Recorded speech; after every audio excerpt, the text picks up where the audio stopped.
Bienvenue à tous à un nouveau numéro de la revue d'actu dont les grands titres sont une priorité pour le président Bazoum. Le président Bazoum au chevet des déplacés de Torodi et Makalondi. Bazoum continue le terrain. L'appel du président Bazoum. Les victoires s'enchaînent pour les FDS. La méthode Bazoum fait son chemin. Abba Issoufou vend debout pour désorber la pénurie du gasoil. Les autorités doivent frapper fort. Le record de surfacturation battu autour de l'évacuation de la dépouille mortelle. Débutons alors avec l'hebdomadaire Nia Info numéro 144 du 9 juin 2022 page 3. Le défi de la sécurité des Nigériens est une priorité pour le président Bazoum. Pour le journal, l'engagement du président de la République, Mohamed Bazoum, à combattre l'insécurité dans toute sa laideur et à assurer la sécurité pleine et entière de tous les Nigériens ne fait l'ombre d'aucun doute. Régulièrement sur le terrain pour soutenir les vaillantes forces de défense et de sécurité qui se battent nuit et jour pour préserver l'intégrité du territoire et témoigner de sa solidarité aux populations victimes des atrocités des groupes armés terroristes.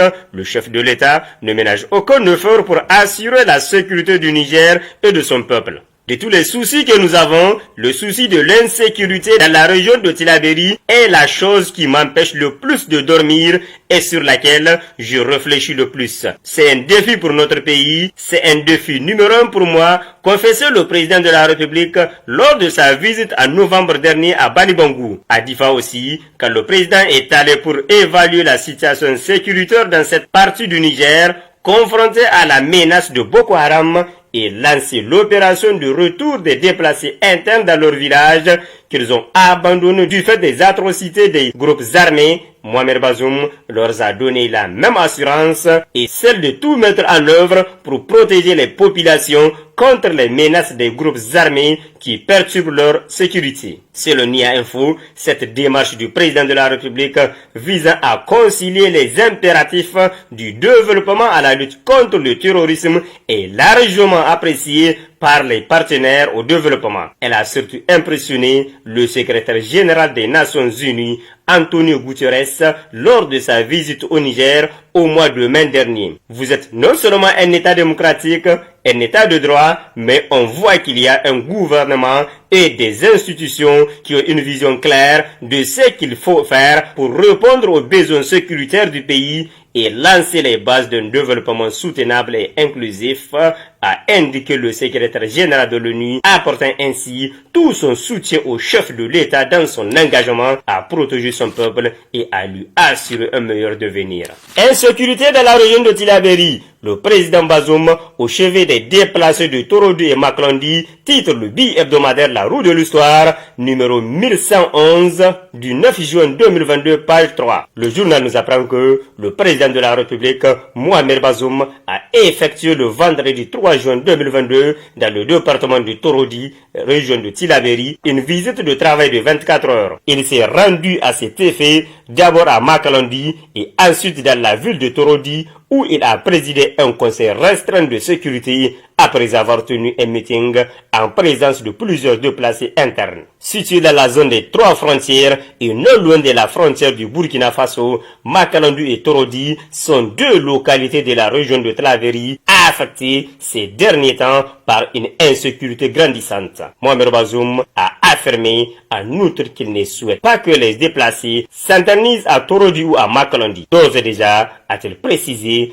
un plan proposé par les forces de défense et de sécurité a été étudié, un plan qui va permettre le retour des personnes déplacées chez elles afin que celles-ci puissent renouer avec leurs activités quotidiennes. Que celles-ci soient assurées que leur sécurité leur sera, dans ce cadre, garantie. La flamme numéro 148 du 9 juin 2022, page 6, visite du président de la République à Terra. Bazoum continue le terrain. Les départements de Terra et de Gotei accueillent ce jeudi 9 juin 2022 le président de la République, son Excellence Mohamed Bazoum, pour une visite de travail sur le terrain. Ce déplacement fait suite à celui effectué à Torodi et Makalondi le 3 juin dernier, des zones qui subissent une insécurité résiduelle des groupes armés non étatiques évoluent invariablement entre les frontières du Burkina, du Bénin, avec des incursions au Niger et conséquemment des mouvements de population vers les centres ruraux ou urbains plus sûrs. Le chef de l'État portera comme à l'accoutumée les messages de solidarité de la nation et d'espoir pour la résorption du péril insécuritaire au vu d'importants moyens militaires et logistiques mis en œuvre dans le cadre bilatéral avec le Burkina, avec l'opération Tali, notamment ou la coalition internationale. Le chef de l'État, qui a fait la sécurité sa priorité des priorités, a entrepris depuis un an des visites régulières dans les zones sous pression des groupes armés terroristes écumant dans certaines régions du Niger. Aller auprès des populations, rassurer, rappeler les moyens militaires et chercher des solutions idoines pour les retours des déplacés. Tels sont les leitmotifs qui entourent ces déplacements sur le terrain. Le potentiel numéro 44 du 8 juin 2022 page 3, initiative pour la paix et la sécurité au Niger, l'appel du président Bazoum. J'ai toujours dit que notre porte est ouverte, qu'il renonce à cette vie qui ne les mène nulle part, qui n'a pas de sens, qui ne rime absolument à rien. C'est par ce mot que le président de la République, chef de l'État, Mohamed Bazoum, a réitéré une fois de plus son appel à l'endroit des combattants des groupes armés djihadistes à renoncer à la violence gratuite et revenir dans la République. C'est dire que négocier avec les djihadistes afin que la paix et la stabilité reviennent au Niger, particulièrement dans les zones affectées par l'insécurité due aux menaces terroristes, n'est pas une faiblesse ni de l'État, encore moins de soldats engagés dans la lutte contre le terrorisme qui sont d'ailleurs performants, a reconnu le chef de l'État. Selon le journal, dans sa dynamique de dialogue, le chef de l'État n'a jamais caché sa volonté de le promouvoir avec ceux-là qui exercent une violence gratuite contre leurs propres frères. L'objectif recherché à travers cette approche que le Niger et son peuple retrouvent la paix et la quiétude sociale et permettre à tout citoyen de vaquer normalement et partout sur le territoire national à ses occupations. Je ne désespère pas. Si ça marche, c'est bien. Mais je me suis dit que je ne dois pas laisser nos enfants égarés sans que je tente quelque chose et sans que je leur parle le langage auquel ils doivent pouvoir être sensibles. Je ne ménage aucun moyen pour cela, a rassuré le chef de l'État dans sa conférence des cadres sur la sécurité. Une approche prônée par le chef de l'État et qui mérite d'être soutenue par les Nigériens et plus de paix afin que, dans l'unisson, les Nigériens travaillent à faire ramener la paix et la quiétude dans tout le pays, conclut la flamme. Lutte contre le terrorisme dans le bassin du lac Tchad. Les victoires s'enchaînent pour les FDS, tel est le titre de la livraison numéro 303 du 8 juin 2022, page 3 de l'hebdomadaire Indépendant Plus. La force multinationale mixte qui lutte contre les groupes terroristes dans le bassin du lac Tchad a conduit du 24 mars au 4 juin 2022 une opération conjointe dans les localités particulièrement au Nigeria abritant des éléments de groupes armés non étatiques, nous rapporte le journal, pour qui, selon le bulletin d'information des forces multinationales mixtes, durant ces 2 mois d'opération, la BA 501 a effectué plus de 400 heures de vol en 141 sorties, dont 22 frappes aériennes et 4 évacuations de blessés. Au total, près d'1 million de combattants, une trentaine d'engins blindés, une cinquantaine de pick-up, une vingtaine de camions, une quinzaine de pirogues et vedettes, 5 ambulances et 4 aéronefs ont été engagés par le Niger dans la dite opération. Également, plus de 3000 soldats engagés, dont 1 million de militaires nigériens qui ont été engagés dans cette opération. C'est un énième succès de la force multinationale mixte contre les groupes terroristes dans le bassin du lac Tchad. L'enquêteur numéro 2781 du 10 juin 2022, page 4, recrutement de 2150 enseignants. La méthode Bazoum fait son chemin. Pour l'enquêteur, le chef de l'État a le sens des réalités, pour ainsi dire, il s'est priorisé ses chantiers. Notre système éducatif souffre des capacités d'accueil insuffisantes, des capacités d'acquisition dérisoires et des taux de scolarisation, d'achèvement et de réussite aux examens très faibles. faible, 30% pour le BPC et 25% pour le baccalauréat en 2019. Pour mettre fin à cette situation, je ferai de l'éducation un domaine dont je m'occuperai personnellement autant que j'occuperai de la sécurité, a déclaré Bazoum Mohamed dans son discours d'investiture le 2 avril 2002, rappelle l'enquêteur qui poursuit également que, moins d'un mois après sa prise de fonction, il a officiellement lancé sa politique éducative. La professionnalisation et le renforcement des capacités du corps enseignant reste également une question chargée de plus grands enjeux sur laquelle j'aimerais insister afin que nous y réfléchissions très sérieusement pour promouvoir une réforme qui nous permette d'améliorer notre système scolaire, a-t-il souligné devant un parterre d'invités. Le 30 août 2021, le président de la République a visité l'internat de jeunes filles de Kelly dans le département de Gourou, région de Zender. C'est le tout premier pas vers la concrétisation d'une promesse. Je vais créer des internats pour les jeunes filles dans les collèges de proximité. Je compte lancer les travaux de construction de ces internats dans certains collèges aussitôt que j'aurai pris fonction de façon à les rendre opérationnels dès la rentrée scolaire prochaine, a affirmé Mohamed Bazoum lors de sa prestation de serment. Ce même jour, le président de la République a aussi évoqué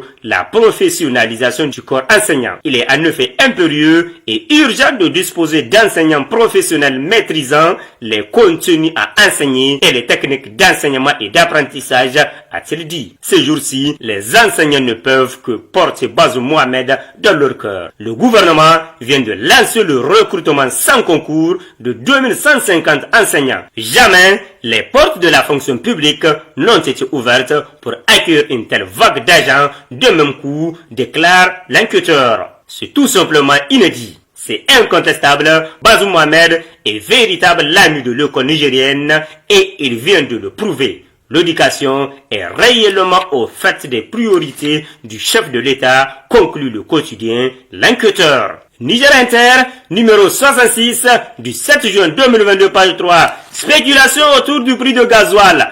Abba Issoufou vend debout pour désormais la pénurie du gasoil. Sur l'hebdomadaire Niger Inter, c'est un secret des polichinelles, la crise des hydrocarbures, notamment le gasoil, inhérente à la crise russo-ukrainienne, affecte le monde entier. Dans la sous-région, les titres de nos confrères du Sénégal, du Burkina Faso, du Bénin, du Togo, de la Côte d'Ivoire, du Nigeria, etc.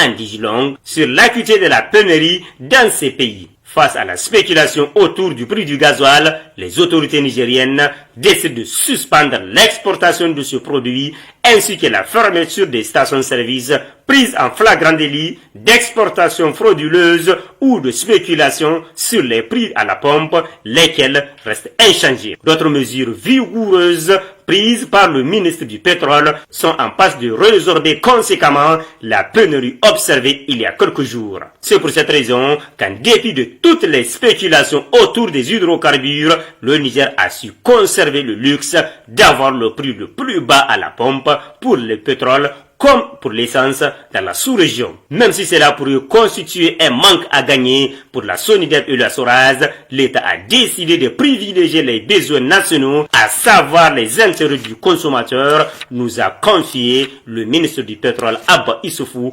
contacté par nos soins sur le Niger Inter. Poursuivons le présent numéro de la revue d'actu avec le journal Mouria, numéro 118 du 17 juin 2022, page 2. Crise du gasoil au Niger. Les autorités doivent frapper fort. La consommation nationale est jusque-là estimée à 7000 barils et les 13 000 autres barils réservés à l'exportation. Cela concerne exclusivement le pétrole. Pour le gasoil, il est tellement important que personne n'imaginait sa rupture, encore moins sa pénurie, écrit le journal Mouria, pour qui, depuis une longue semaine maintenant, une pénurie de gasoil se fait de plus en plus sentir et la chose grandit de jour en jour avec à la fois une spéculation et une rareté de ce carburant dans les stations-service du Niger. Aujourd'hui, la pénurie fait courir tout consommateur du gasoil dans tous les sens à travers la ville de Niamey pour y chercher la disponibilité dans les rares stations-service approvisionnées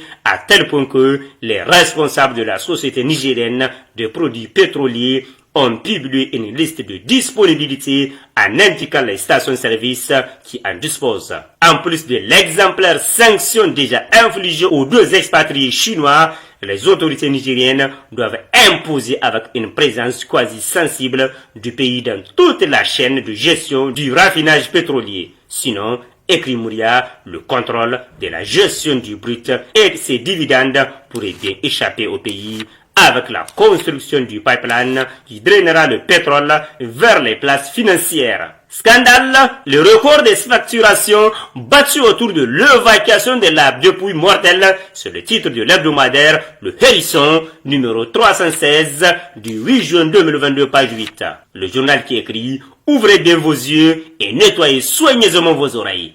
Nous ne sommes pas dans un film gondouanais, mais bel et bien au Niger. Tenez bien, 127 000 euros, soit 83 millions de francs CFA et poussière, c'est la facture adressée par l'Agence africaine de voyage et de tourisme pour l'évacuation sur Niamey du corps du colonel de douane Younousi Moumouni Dijon, rappelé à Dieu le 15 décembre 2018 à Bruxelles, Belgique. S'agit-il d'un vol spécial affrété pour la circonstance?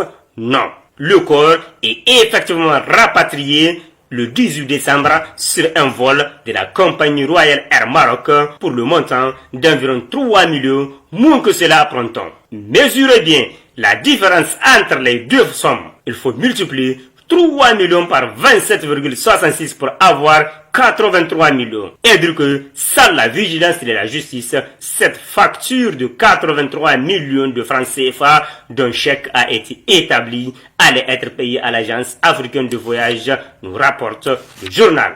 C'est tout pour cette semaine. Au revoir et à la prochaine, Inch'Allah.